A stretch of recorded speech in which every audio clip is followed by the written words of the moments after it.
lahat ng mga papuntang Japan ngayon as entertainer, singer, hindi naman talaga marunong kumanta. Ang punan lang nila is maganda sila, magandang katawan, magandang legs. Eh sinasabi mismo dun sa ano sa ads eh.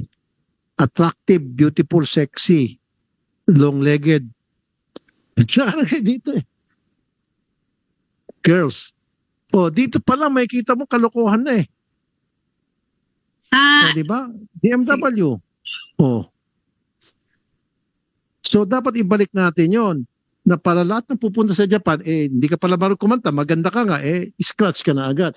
Doon pa lamang na Yusek, I'm talking, Yusek, please. While I'm talking, don't talk to Asek Alcantara. Di ba? Nasasara na agad. So, anong tingin mo dito, Yusek?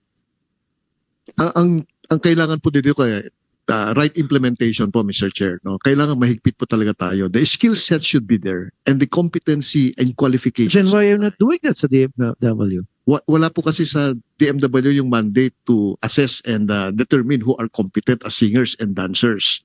Hindi nga, kaya nga, wala sa mandate po, pero ipapasa nyo sa TESDA. Yes po. And then TESDA will make that determination. Yes, exactly po.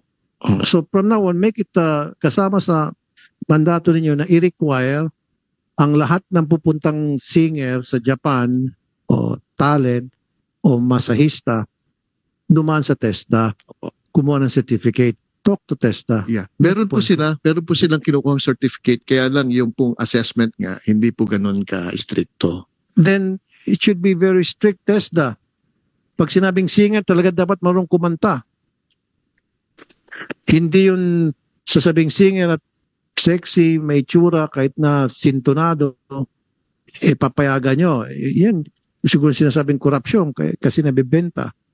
So pag-aralan niyo po siguro, submit to me in a couple of weeks yung inyo pong study tungkol dyan na para maibalik yung programa nyo na ini-screen nyo mabuti yung mga singers pupunta ng Japan o whatever countries that be. Okay?